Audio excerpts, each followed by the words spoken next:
Hello and welcome back to Art of Morrigan. Today I'm continuing with the third part of my painting Heavenly, featuring a young woman with a delicate veil set against a calm evening sky. In this stage I'm focusing on glazing technique to softly build up the colors and refine the details. If you haven't seen part 1 and part 2 of this painting process, I highly recommend checking them out first. You can find the links in the description below, where I explain the underpainting and the first glaze. This will give you a full understanding of how this painting is built up layer by layer. And of course, if you enjoy traditional oil painting techniques, please consider subscribing to my channel. I post new videos every week sharing my process, techniques and tips for oil painting. First, I apply thin layers of red and yellow tones over the lighter areas of the face, softly blending them until I achieve the desired transparency. The key here is to keep the layers very thin. At this stage, it's also important to paint with intention.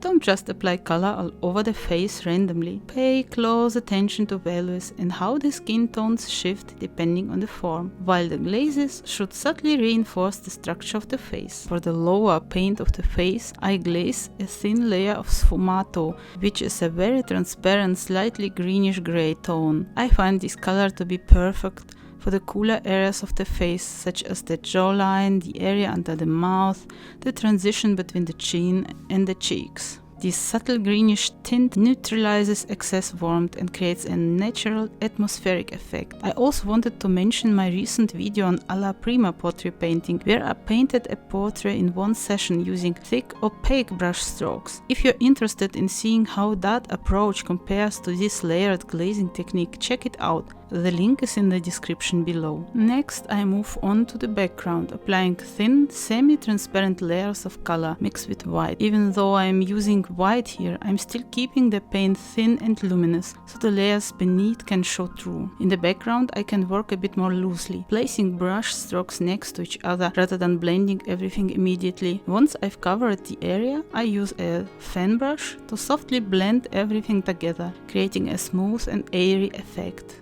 This is just the first stage of the background. In the next layer, I'll refine it even further, adding more depth and variation to enhance the atmosphere. I also glaze over the veil, giving it its first layer of color. At this stage, it's just a subtle wash to start defining its form, and I'll continue to refine it in future layers. After establishing the layer shapes with glazes, I start refining the smaller details, using very thin, semi-transparent mixes with white. At this stage, I carefully paint over the eyes, defining the eyelids, soft highlights and reflections, the delicate halftones between the light and the shadow areas, and the subtle color transitions in the skin.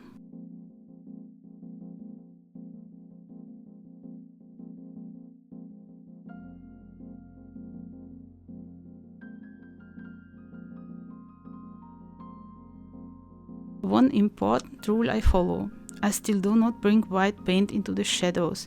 If it accidentally happens, I immediately wipe it away to keep the shadows transparent and deep.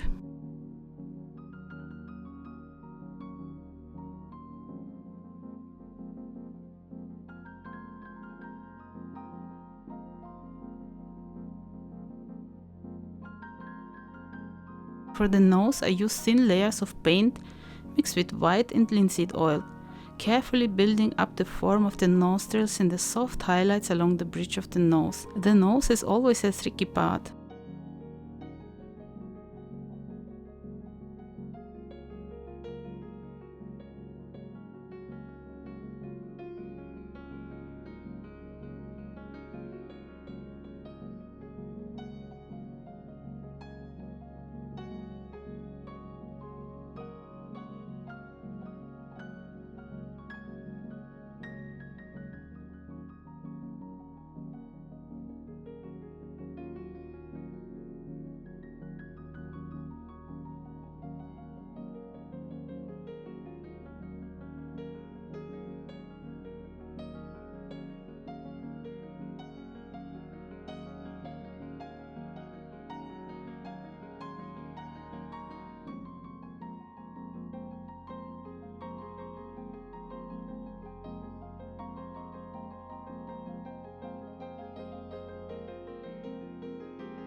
Now I focus on the mouth and the surrounding areas, which require precise layering to create a natural look. I start with a thin glaze to establish the base color of the lips. Then I define the edges with slightly cooler glaze to separate the lips from the surrounding skin. Using a very diluted wash, I gently warm up the upper lip and the corners of the mouth, making sure the transitions are soft and blended. I also refine the subtle color variations around the mouth area.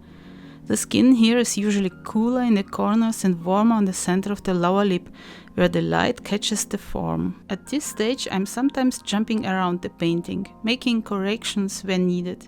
However, I generally work top to bottom, making sure each feature is well defined before moving on. First, the eyes, refining their shape and soft shadows.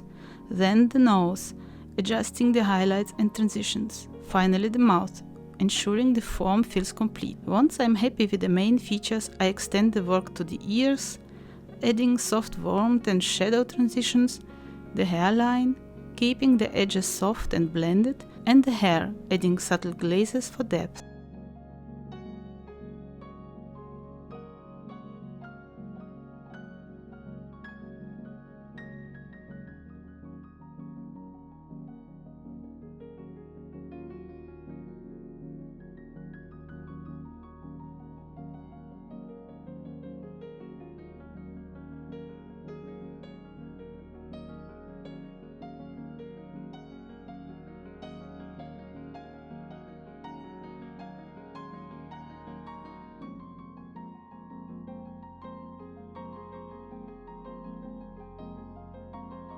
And that's it for today's painting session. In the next part, I'll continue refining the features, veil and background, bringing everything together for the final layers. If you enjoyed watching this process, please like, subscribe and leave a comment below. I'd love to hear your thoughts. Have you tried glazing techniques before? Let me know in the comments. And thank you all for watching.